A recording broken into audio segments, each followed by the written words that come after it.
उस दौर का सबसे बड़ा मसला गुलामी था। आज भी मसाइल होंगे, हमारे यहाँ सबसे बड़ा मसला पैसा है। तो लोग समझते हैं कि बस किसी तरीके से ये आ जाए तो शायद बाकी सारे मसले हल हो जाएं। हालांकि किसी पंजाबी शायर ने कहा था कि दिल दे अंदर वसन वाला मालक ये मेहमान नहीं हुंदा, ते चोखा रिस्क भी जोड़ लईए ते बांझ नसीबों खान नहीं हुंदा। लेकिन बाद लोग समझते हैं कि शायद सारा कुछ पैसा ही है और इसी में वो बातों को तोलते रहते हैं, इसी में सारा कुछ करते रहते हैं। उस दौर का सबसे बड़ा मसला गुलामी था और गुलाम बिकता था और फिर उसके बच्चे बिकते थे। तो जब कोई गुलाम आजाद होता था ना, तो वो समझता था कि अब तो मैं दुनिया में आ गया हूं। आजादी एक बहुत बड़ी नेमत है, बहुत बड़ी नेमत। बंदा जब आजादाना घूमता है ना, देर के बाद एक कौल पढ़ा हजरत अली का, शायद पहले पढ़ लेते तो कुछ सोचें और होती। आपने फरमाया था उसे मुबारक हो जिसे थोड़े लोग जानते हैं, उसे मुबारक हो। एक वक्त ऐसा आता है कि इंसान तो अपनी मर्जी से अपने दोस्तों के पास भी नहीं बैठ पाता, वो तो अपनी मर्जी से घूम फिर भी नहीं सकता, ऐसे हालात उस पर आते हैं। आजादी एक बहुत बड़ी नेमत है जिंदगी में, इसे समझे। तो अहले अरब के यहां गुलाम का आजाद होना इतनी बड़ी नेमत थी कि वो बंदा समझता था दुनिया में ही आज आया हूं। हजरत ज़ैद बिन हारसा नबी पाक के गुलाम है। बचपन में किसी ने अगवा किया, मक्के ला के बेचा और फिर हजरत खतीजतुल कुबरा रदी अल्लाह ताला अन्हा के जरिए हुजूर की बारगाह तक आ गए। उनके वालिद और चचा और एक रवायत में उनका भाई पैसे लेके हुजूर की बारगाह में आए। कहा हमारा बेटा आपके पास है, ये पैसे ले लें, हमें दे दें, हमने लेके जाना है। तो नबी करीम सल्लल्लाहु अलैहि वसल्लम ना बात सुन के मुस्कुराए। कुछ मुस्कुराहटें बड़ी माना खेज होती हैं। हुजूर मुस्कुराए, फरमाया मैं ज़ैद को बुलाता हूं, अगर वो तुम्हारे साथ जाना चाहे तो ये पैसे तुम साथ अपने पास रखो, ऐसे मुफ्ती ले जाना अगर जाना चाहे। तो हुजूर तो मुस्कुरा रहे थे ना, लेकिन उन्हें अभी इस बात का पता नहीं था, वो अभी इस रास्ते के मुसाफिर नहीं थे। वो कहने लगे जी ये क्या बात हुई, वो गुलामी नहीं छोड़ना चाहेगा?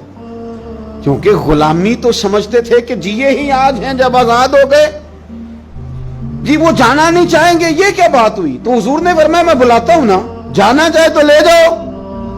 अल्लाह के रसूल सल्लल्लाहु ताला अलैहि वसल्लम ने बुलाया, जनाब ज़ैद बिन हारसा आए, फरमाया वालिद और चचा आए हैं। यहाँ एक रवायत में तुम्हारे भाई आए हैं, दौड़ के गए, बड़े जमाने से मिले हुए थे, बड़ा रोए, बड़ा प्यार, बड़ी बातें, बेटा तेरी माँ याद करती है, तेरी बहनें बुलाती हैं। तैयारी हो गई। अब जब थोड़ा संभले ना तो हुजूर ने धीमे लहजे में कहा ज़ैद ये तुम्हें लेने आए हैं,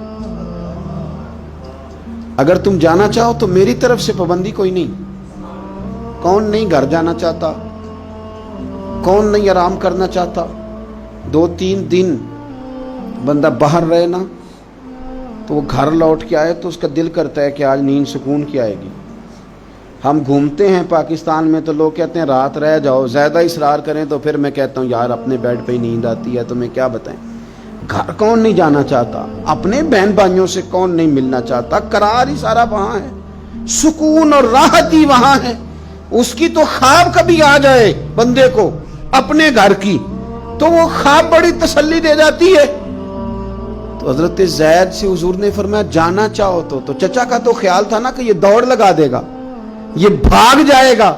घर करीब आता है तो हुजूर भी सवारियां, मदीना करीब आता तो तेज कर दिया करते थे, तो ये तो दौड़ेगा।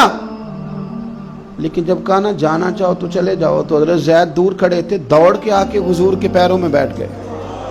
कहने लगे सोने अम्मा बड़ा प्यार करती है, बहनें इंतजार कर रही हैं, पर आपको छोड़ के कौन जाए? हुजूर आपको छोड़ के चला जाऊं, यानी आपको छोड़ के?